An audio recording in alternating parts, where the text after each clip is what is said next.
Arsip-arsip sejarah Islam Nusantara yang terlupakan ditemukan.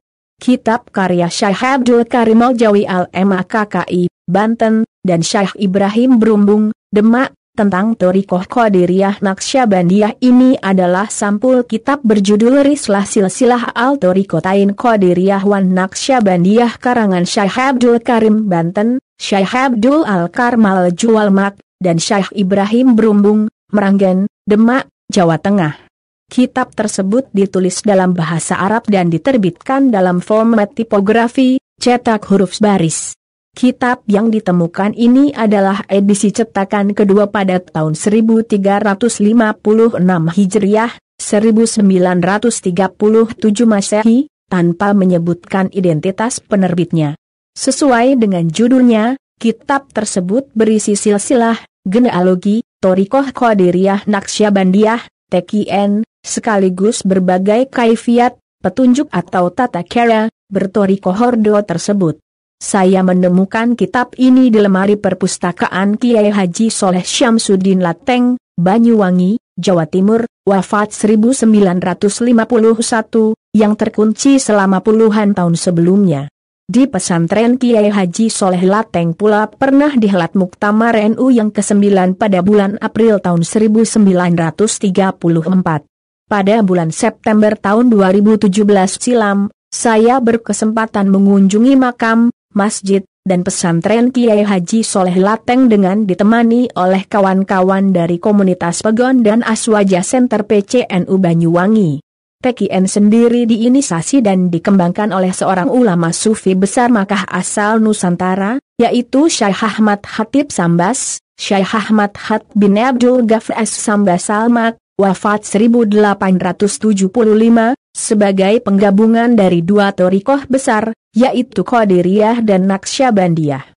Ajaran-ajaran tasawuf dan thorikoh Syekh Ahmad Khatib Sambas terhimpun dalam kitab suntingan muridnya yang berjudul Fath al-Arif.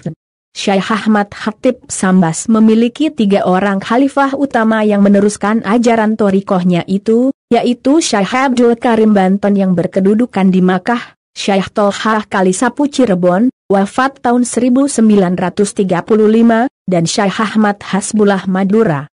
2 nama ulama terakhir kemudian pulang ke tanah air dan menyebarkan ajaran TKN di Nusantara. Dari jalur Syekh Tolhah Kalisapu, kemudian melahirkan jaringan TKN di Jawa Barat. Khalifah Syekh Tolhah Kalisapu adalah Syekh Abdullah Mubarak, Abah Sepuh, wafat tahun 1956, dari Suryalaya, Tasikmalaya, yang kemudian diturunkan lagi kepada putranya, Kiai Haji Ahmad Sohibul Wafat Tajul Arifin, Abah Anom, wafat tahun 2011. Adapun Syekh Abdul Hadi Madura, beliau menurunkan jaringan TKN di Jawa Timur, seperti Syekh Romli Tamim di Peterongan, Jombang, wafat tahun 1956, lalu kepada putranya Kiai Haji Mustain Romli, wafat tahun 1984, juga kepada Kiai Haji Utsman Al-Ishaki, Surabaya, wafat tahun 1984, lalu ke putranya Kiai Haji Asrori Al-Ishaki, wafat tahun 2009.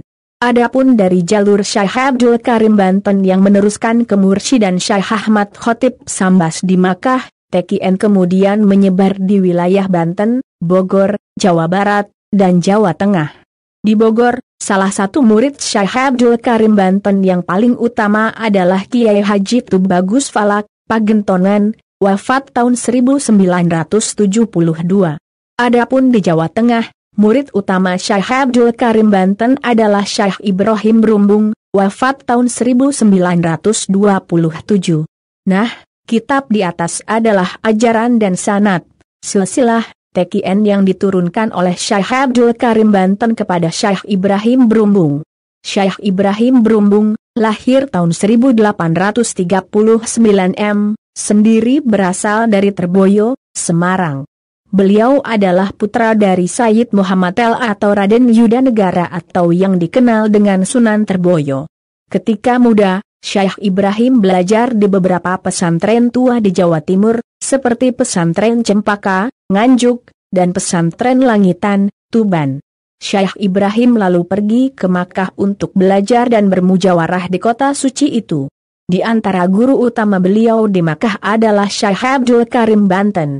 Itulah mengapa di kemudian hari, Syekh Ibrahim Brumbung memiliki kedekatan dengan Kiai Haji Tubagus Falak Pagentongan Bogor, karena keduanya adalah murid thariqah Syekh Abdul Karim Banten semasa di Makkah. Sepulangnya ke Nusantara, Syekh Ibrahim kemudian menetap di Brumbung, Meranggen, Demak, dan mendirikan pesantren Al Ibrahimiyah sekaligus menjadi penyebar TKN. Beliau sezaman dengan Syekh Soleh Darat Semarang, wafat tahun 1903. Dua orang putranya, yaitu Kiai Haji Ihsan dan Kiai Haji Toyib, meneruskan perjuangan sang ayah sekaligus menurunkan silsilah TKN. Salah satu cucu beliau yang masih hidup saat ini adalah Kiai Haji Abdul Wahab Mahfuzi yang juga mengasuh pesantren Al-Syarifah di Brumbung. Syekh Ibrahim Brumbung juga menurunkan banyak murid yang kelak menjadi ulama besar. Di antaranya adalah Kiai Haji Asyari Kendal, yang juga menantu beliau, dan Kiai Haji Abdurrahman Meranggen, pendiri pesantren Al-Futuhiyah Meranggen, Demak, wafat tahun 1941, juga putranya, Kiai Haji Muslih Abdurrahman Meranggen, wafat tahun 1981, yang sekaligus menjadi khalifah Syekh Ibrahim Brumbung. Hingga saat ini, pesantren Al-Futuhiyah Meranggen Demak terkenal sebagai salah satu pusat persebaran ajaran TKN di Jawa Tengah yang mana sanadnya mengambil dari jalur Syekh Ibrahim Brumbung itu. Kiai Haji Muslih Abdurrahman Meranggen sendiri menulis kitab Futuh Trabiyah F. Thariqah Qadiriyah wa Naqsyabandiyah.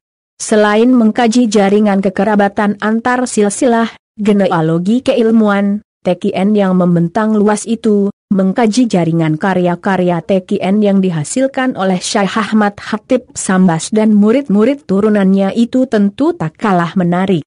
Misalnya, jaringan dan kekerabatan kitab-kitab. 1. Fat al-Arifin yang dinisbatkan kepada Syekh Ahmad Khatib Sambas, lalu kitab 2. Rislah Silsilah Thariqatain Qadiriyah wa Naqsyabandiyah yang dihimpun oleh anak muridnya, yaitu Syekh Abdul Karim Banten, dan cucu murid-muridnya, yaitu Syekh Ibrahim Brumbung, kemudian kitab 3. Al-Futuhil Rabbiniyah li Thariqah Qadiriyah wa Naqsyabandiyah yang dihimpun oleh cicit murid-muridnya, yaitu Kiai Haji Muslih Abdurrahman Meranggen.